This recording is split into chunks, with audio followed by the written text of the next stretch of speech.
Welcome back to the special edition of Hannity. We are coming to you live from Salt Lake City in Utah. Now, this is the latest stop on our Conservative Victory Tour. Yesterday, my brand new book, Conservative Victory, Defeating Obama's Radical Agenda, hit bookstores everywhere across the country, and you can get it on my website, Hannity.com. My next guest was the very first person to expose then-Senator Obama's connections to one of his radical associates, and that was the Reverend Jeremiah Wright. Now, he is columnist Erik Rush, and he joins me right now. Erik, good to see you. Thank you for being with us. Now, I want to show everybody. I start out, for those of you that have a copy of the book, page 17, which is chapter 1, the first chapter in this book. I break the book into three parts.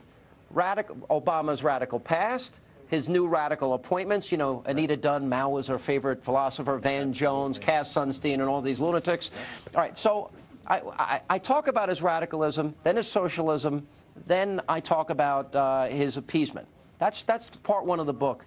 You started out, you made me aware of Jeremiah Wright. Walk us through what that should have told America about this president. Wow. Well, what it should have told America was that our prospective president, our candidate, had been sitting in a Marxist church, learning black liberation theology, which has its basis in Marxism rather than Christianity. It really is sort of what Christians would call abomination.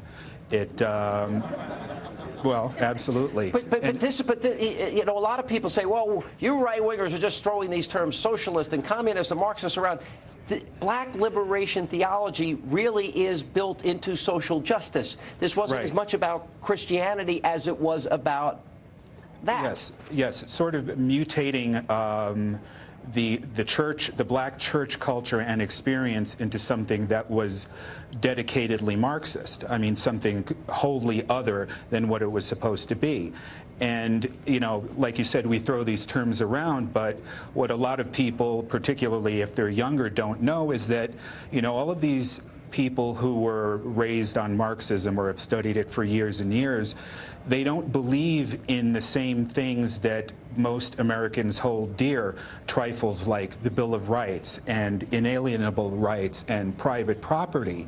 And so that's why I really think that it's great that you went into that right out of the gate in the book and, you know, are beating that drum, because those are the things that people really need to hear. See, because, look, I took a lot of heat for this. Now, I interviewed you one night. It was in March. I have the whole story in the book. Right. The next night, I invited on Barack Obama's pastor. As a matter of fact, it was the last interview he did before the election. This was in March of 2007. And I'm sure at that point he was said, stay off of television. we don't want this story getting out.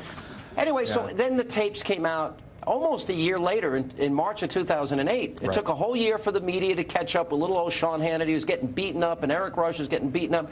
Do you think America's chickens have come home to roost? No, not God bless America, GD America. Do you think, when you look at black liberation theology, which I put in this book, do you think it was everything we needed to know about who Barack Obama would be as president? Are we now seeing, did we have a glimpse into the person, the soul, and are we seeing it through his policies? Absolutely.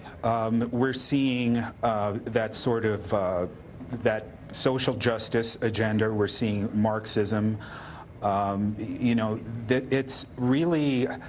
You know, I think that all of his, at least domestic policies, the stated aims of those are just pretextual, because everything he is doing is going back to that social justice agenda, that tearing down the economy, so that, you know, that government will really have to step in and fix it. That sound familiar to anybody? Well, Joe Biden's comments today. You know, this is about, hey, you know what, redistributing wealth. You know, you know, what time for profits is later. We're going to spread the wealth around.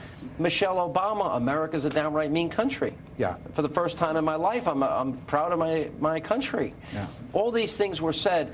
So does that maybe explain? Maybe I'm asking you to interpret this. Do you think, because you were the first to break this story, and you took a lot of heat for it, didn't you? Oh yeah, still am. You still are. Tell me about that heat, then I'll ask this question. Well, I mean, the correspondence and so forth, it's like, I'm a slime. I mean, how can you get on TV with that horrible Hannity guy? Those Tea Partiers, why are you supporting those Tea Partiers? They would just as soon lynch you as look at you. And, I mean, I went to tea parties and nobody, you know, nobody tried to lynch me or anything. I had a great time, met some great people, and you know the emails come in.